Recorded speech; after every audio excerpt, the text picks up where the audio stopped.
The meeting had been brutal, investors panicking about the market, board members pressuring me for impossible numbers, and the weight of a company's future sitting like a boulder on my chest. I walked out exhausted, irritated, on the verge of snapping. And then I saw her. Emily stood with her back to the wall, head bowed, chest rising sharply like she couldn't quite catch her breath. She pressed her fingertips under her eyes, trying to wipe tears before they escaped. She looked so small in the oversized beige cardigan she wore, as if she was trying to hide inside it. Her hair, light brown and tied in a loose ponytail, fell to the side of her face. A strand stuck to her cheek, wet from tears she didn't want anyone to see. For a second I froze. Secretaries come and go. People cry in corporate buildings more often than anyone admits. But something about her felt different. Her shoulders trembled. Her fingers shook. And there was a kind of careful silence around her, like someone who had learned to cry quietly, without drawing attention. I swallowed, my irritation dissolving instantly. I approached slowly. "Emily?" I said, trying not to startle her. She flinched anyway, snapping her head up. Her eyes were red, swollen. She inhaled sharply and tried to straighten up, as if posture alone could erase her pain. "Oh, Mr. Hale, I'm sorry." Her voice cracked. "I'm okay, really. I'm so sorry." Why was she apologizing for crying? Before I could respond, she turned her face away, embarrassed, and lowered her head again. I noticed something. She was clutching her left wrist tightly with her right hand, as if shielding it. My eyes caught a faint mark under her sleeve when the fabric shifted. A bruise. Fresh. Oval-shaped. Finger-like. "Emily," I said slowly, stepping closer. "Are you sure you're all right?" This time, she didn't look at me at all. "I'm fine," she whispered. "Please. I just need a minute." Her voice. It wasn't just sad.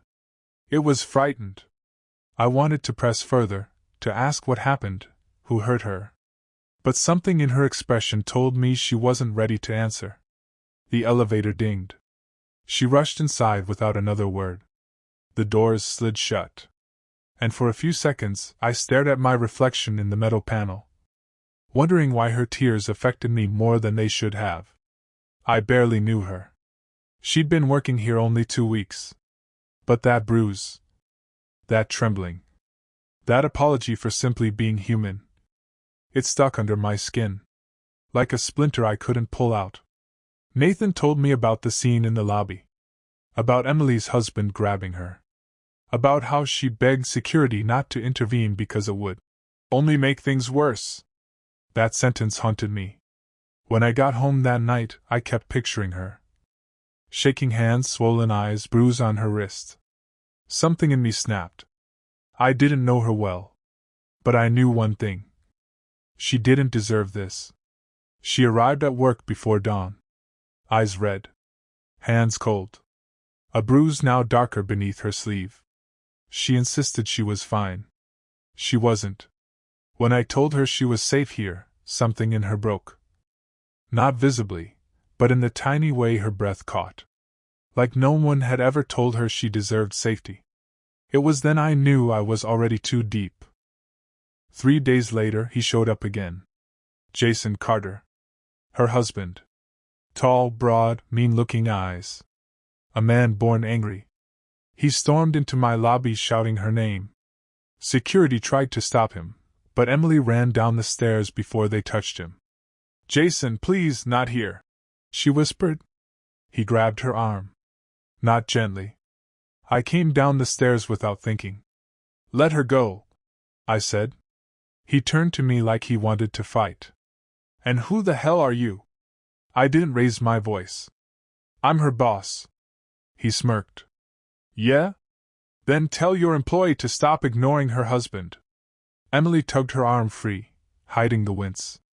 "Jason, go home," she pleaded. He stared at me, then at her, then finally left. But not without whispering something in her ear that made her face go pale. She didn't tell me what he said, but I could guess. After that day, Emily changed. She avoided eye contact. Jumped whenever her phone buzzed. Started staying late at the office, even when there was no work. One evening, I walked out and saw her sitting alone in the darkened conference room. "Emily?" She looked up, startled. "Sorry, I didn't realize the time.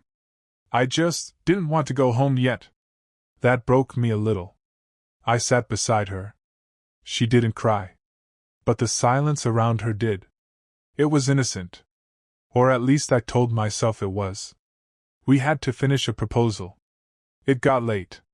I ordered dinner. She resisted at first, but eventually accepted. We ate in my office. She laughed, quietly at first, then freely, as if remembering she still could. For the first time, I saw who she was beneath the fear. Warm.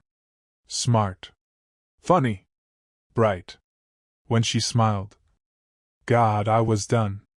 And when she said, "I haven't felt this safe in years," I knew I was in trouble. Her husband's messages escalated. "Where are you? Who are you with? Why aren't you home? Are you with him?" One night she left her phone on my desk by accident. The screen lit up.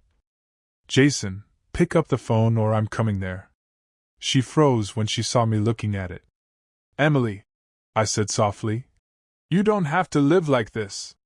She finally broke down crying. "I'm scared," she whispered. "And I don't know how to leave him." I didn't touch her. But something in my chest tightened painfully. "I'll help you," I said.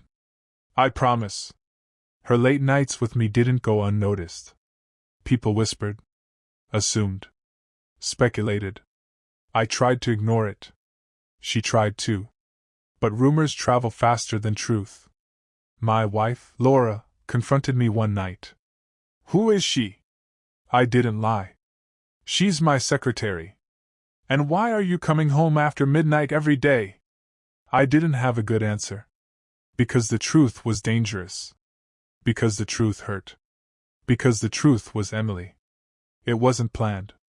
We were working late again. She was stressed, shaking after another threat from Jason. I sat beside her and said, "Emily, look at me." When she lifted her eyes, she looked so broken. So tired. I brushed a tear from her cheek. And she leaned into my hand. Then she kissed me. Soft. Scared. Desperate. I should have stopped it. But I didn't. I kissed her back. When we parted, she whispered, "I'm sorry." But I wasn't. Not for a second. Word reached my wife. We separated within a week. I didn't deny the affair. Even though technically it wasn't one, not yet. But emotionally, yeah, it was. The board grew tense. My image took a hit. Shareholders called for meetings. Emily felt responsible. "I ruined your marriage," she cried. "No," I told her. "My marriage ended long before you came." And it was true. But she still blamed herself. The more Emily pulled away, the more unstable Jason became. He started waiting outside our building. Calling nonstop. Threatening. Security had to escort her to her car. One night, he followed her home. She called me, sobbing. "I'm scared, Michael, he's banging on my door." I grabbed my keys and drove like hell. But when I got there, he was gone. She collapsed in my arms, trembling uncontrollably. "Please don't leave," she whispered. I didn't. 2 weeks later, it finally happened. Jason broke into her apartment. She managed to lock herself in the bathroom and call 911. They arrested him. Restraining order. Court date set. But trauma doesn't vanish with paperwork. She called me from the police station. "Can I stay at your place tonight? Just. I can't be alone." Of course she could. That night, she cried herself to sleep on my chest. And holding her, I understood. This wasn't an affair. This wasn't infatuation. I loved her. Deeply. She moved into a new apartment. Safer building. Better location. I helped her furnish it. Helped her rebuild her life. piece by piece. She went to therapy. Started smiling again. Started living again. Sometimes she'd fall apart at night. Memories, fear, old wounds reopening. But I was there. Every time. I don't know why you're doing all this, she once told me. Because you deserve a life without fear, I said. And I want to be in that life. My divorce finalized. Her restraining order upheld. We no longer had to hide. But Emily was cautious. Are you sure you want this? She asked one night, sitting on my couch with her knees pulled to her chest. Yes, I said without hesitation. She looked at me for a long time. Then she whispered, Then I'm yours. She kissed me. Not scared, not desperate. But certain. A year later, we walked into my office together. No rumors. No whispers. No secrets. She wasn't my secretary anymore. She'd returned to school, studying psychology, wanting to help women like herself. I was proud of her. More than I'd ever been of anything in my life. Before she left for class, she hugged me tightly. You saved me, she said. I shook my head. No, Emily. You saved yourself? I just stood beside you while you did. She smiled. That beautiful, free smile I'd fallen for. And as she walked away, sunlight washing over her, I realized. What began as a forbidden spark survived threats, rumors, divorce, violence, fear, and grew into something real. Something steady. Something worth everything we lost along the way. A new beginning. For both of us.